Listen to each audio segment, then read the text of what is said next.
soldados, marinos y aviadores de la Fuerza Expedicionaria Aliada.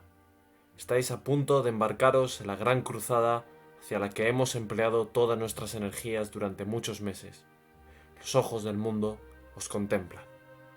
Este es un pequeño extracto de la carta que puso en conocimiento de la tropa Dwight Eisenhower, comandante supremo del ejército aliado, en el día D, 6 de junio de 1945, y a día de hoy, 6 de junio de 2020, se cumple el 76 aniversario de este hecho, de esta operación militar. Así que acompañadme en este vídeo para aprender un poco más acerca de qué fue el día D y qué fue la operación Overlord. ¡Empezamos! Para situarnos históricamente hablando, tendríamos que ir al desastre de Dieppe. El desastre de Dieppe ocurre en 1942, es algo bastante desconocido para el público general, puesto que fue un fracaso del ejército aliado intentando desembarcar en Francia. Pero, sin embargo, de los fracasos se obtienen las mejores enseñanzas a coste, desde luego, de la sangre de los soldados canadienses, como podemos ver en la imagen terrible. Los alemanes estaban preparados, les estaban esperando, los aliados subestimaron al enemigo y acabaron muriendo y acabaron con una operación digna de ser borrada en la historia. Sin embargo, como digo, gracias a esta operación, los aliados tomaron buena nota y comprendieron que si querían derrotar mediante un desembarco, una operación anfibia en las costas francesas, tenían que hacerlo mucho mejor. Para ello, antes del desembarco de Normandía, diseñaron la Operación Bodyguard. En esta operación se trataba de engañar al enemigo, haciéndole creer que estaba disponiendo unidades blindadas, tropas, etc., a lo largo de las costas de Inglaterra para preparar un desembarco a Francia.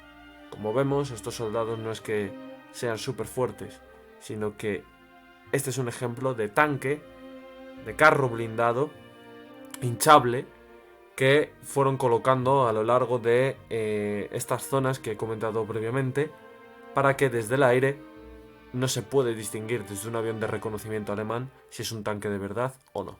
Por lo tanto, empezaron a utilizar las técnicas de engaño que ya habían sido utilizadas durante mucho tiempo por el ejército soviético.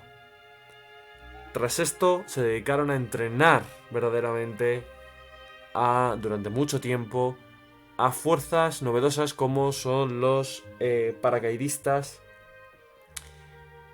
y sobre todo diseñaron una estrategia basada en el volumen de fuerzas que necesitaban y que disponían. Principalmente deberíamos hablar del comandante del cuartel general supremo de la Fuerza Expedicionaria Aliada, Eisenhower, que llegaría a ser presidente de los Estados Unidos tras la guerra, el cual era obviamente el jefe de toda la operación, ¿vale? De todo el ejército aliado.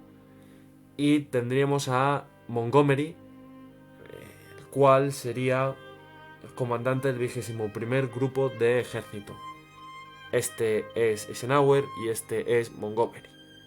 Montgomery lideraría las tropas que desembarcarían en Normandía el 6 de junio de 1945. Bien.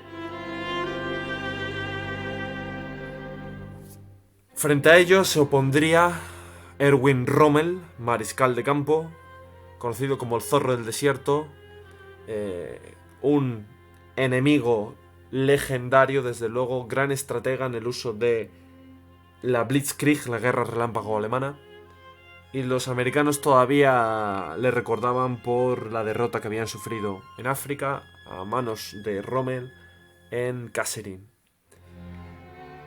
Rommel sabía que iban a desembarcar en Normandía, tenía su corazonada de soldado experimentado. Sin embargo, Hitler, por los informes falsos que un espía español, por cierto, Garbo se llamaba en clave, le había proporcionado, él pensaba que iban a desembarcar en Calais. Además, la desdicha y la desgracia se cebó con los alemanes, puesto que horas antes de que los americanos y los aliados desembarcasen en Normandía, Rommel estaba de permiso con su mujer. Se produce una situación un tanto extraña, puesto que cuando empiezan a ver las primeras señales de un ataque aliado, nadie se atreve a llamar a Hilder y despertarle, puesto que trabajaba hasta tarde y dicen que tenía un mal carácter. Asimismo, entre que llegó Rommel a la zona, se perdieron muchas horas de reacción alemana que luego se demostrarían ser vitales. Bien, antes del desembarco de infantería, se produce un ataque previo con distintas divisiones aerotransportadas de paracaidistas, en concreto la más famosa, la 101 División Aerotransportada Americana. Aquí tenemos a Eisenhower hablando, dándoles una arenga. Estos paracaidistas, su misión tenía fundamentalmente la de internarse en territorio enemigo, aprovechando la oscuridad, tomar cabezas de puentes, destruir líneas de comunicación telefónica para evitar que pudiesen llamar los soldados de la costa alemana que protegían el famoso muro del Atlántico, poder llamar y pedir refuerzos. Eran, por lo tanto, misiones de sabotaje. Bien, se desplegaron en total 15.500 paracaidistas americanos y 7.900 paracaidistas británicos, los cuales salieron todos del aeródromo de la RAF de North Witham.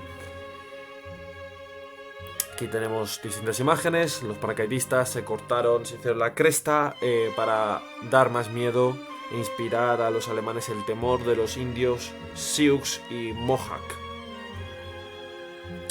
Bien, en cuanto al desembarco se refiere, se va a distribuir en una serie de playas.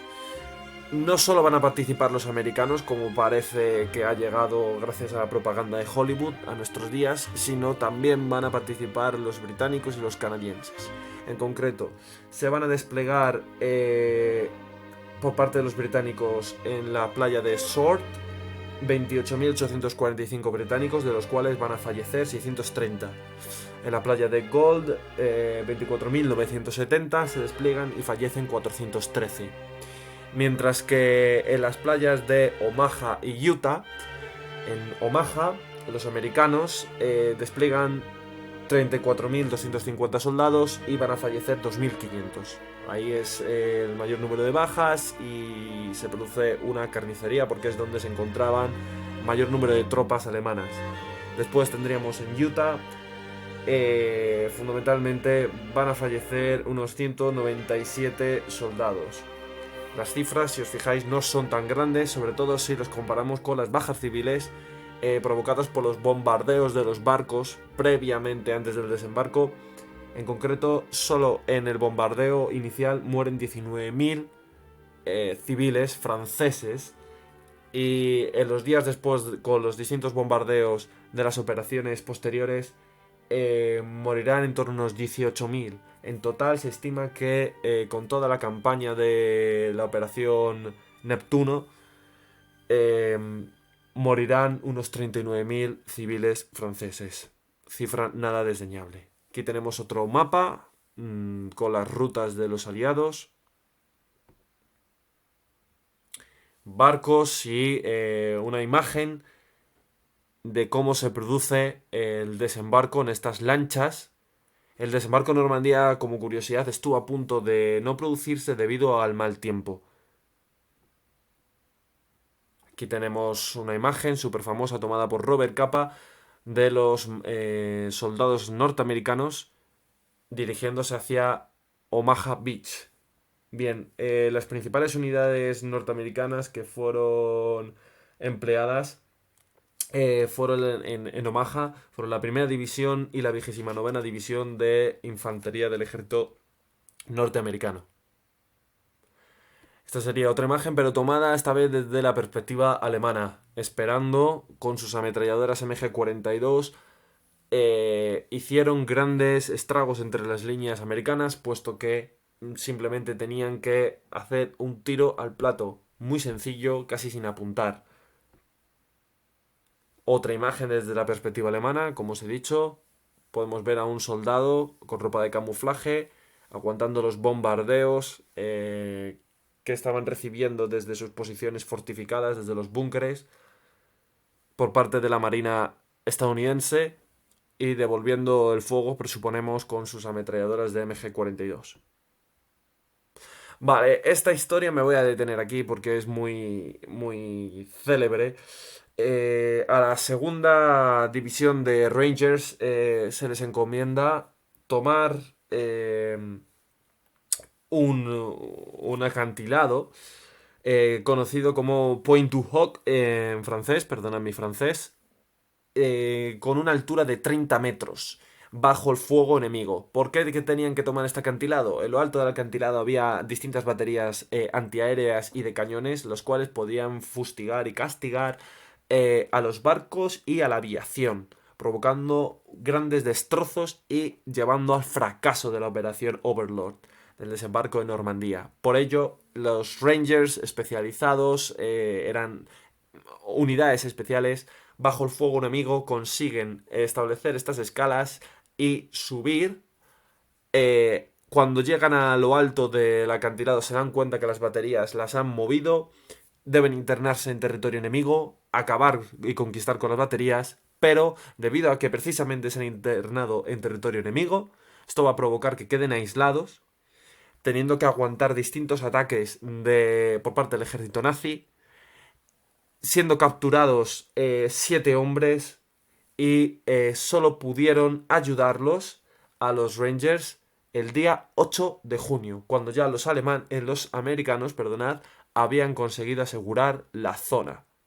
En concreto, esto es una imagen posterior, el desembarco de Normandía no es un éxito como tal, puesto que no consigue todos los elementos estratégicos que se había establecido previamente, que habían sido diseñados por Eisenhower, pero sí que es un éxito en el sentido de que consigue al menos establecer una cabeza de puente en Francia, la cual llevaría a permitir que se desembarcasen todas las tropas necesarias para iniciar el principio del fin en el frente occidental de la Alemania nazi. Si os ha gustado el vídeo, darle a like, suscribiros, seguirme a mi canal de Instagram, historiador_al rescate, ¿vale? Y nada, espero que hayáis disfrutado y sobre todo que rindáis homenaje a esta batalla que significó el principio del fin del nazismo y ha sido la batalla, el mayor desembarco anfibio realizado hasta la fecha. Como siempre, un fuerte abrazo, sed buenos y sed felices. Chao.